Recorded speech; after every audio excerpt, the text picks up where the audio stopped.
most famous women in the world, winner of numerous awards. She lived unpretentiously in a small house that she shared with her son and his family in a middle-class neighborhood, and a premier who claimed to know nothing of military matters. She made crucial military decisions that helped save her country during 2 wars. She began her life in the waning days of tsarist Russia, a repressed land pulsing with the first sparks of revolution. Her memories of that land were of pogroms and Cossacks, although she had never directly witnessed either, and mostly of a Jewish people hemmed in and held back, too weak to determine its own destiny. Like millions of Eastern European Jews, her parents moved the family to the United States, where they settled in Milwaukee. Her experience there became more than memories. It shaped much of her life's thinking. The American democracy she learned about in school, the socialism she saw enacted in the Milwaukee of her day, the can-do atmosphere of the nearby western frontier, and the exuberant optimism of a still young country stayed with her long after she left that land behind her. Brimming with Zionist zeal, she left it for the unfamiliarity of mandatory Palestine, and although she came to the States regularly, sometimes for months at a time, she never again identified as an American. For almost 60 years, she devoted herself to constructing a homeland for the Jewish people, creating, among other things, a progressive system of legislation that helped meld hundreds of thousands of immigrants from 100 different countries into a single nation. The Socialist Labor Zionist Party she first joined as a young woman in Milwaukee became the predominant force in the land, representing its trade unions, running its medical clinics, and supervising its schools.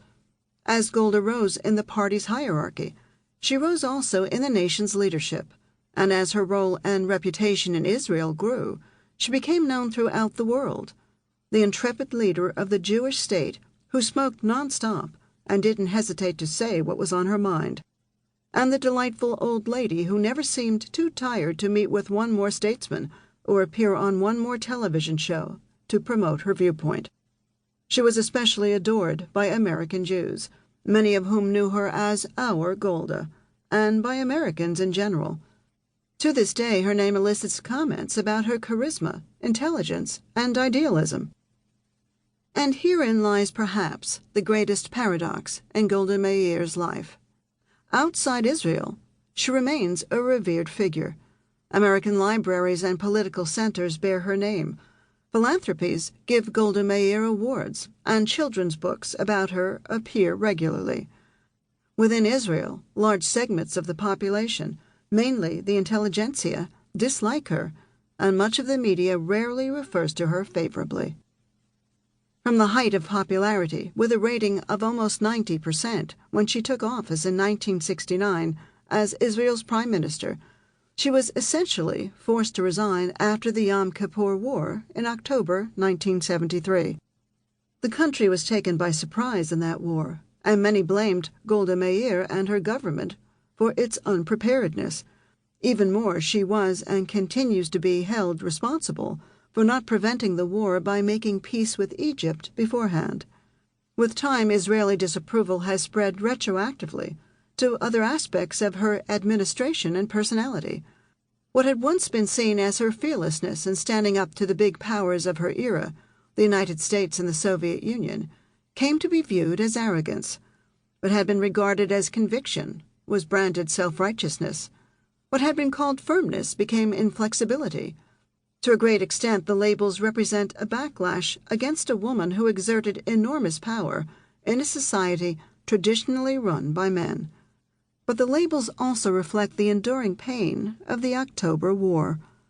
Although in the end Israel won the war, more than 2,500 soldiers lost their lives, and scores of others suffered grievous wounds. In that sense, the maternal Golda, protector of her people, became to her critics the mother who failed to forestall the disaster. As an American, I grew up with a positive view of Golda Meir.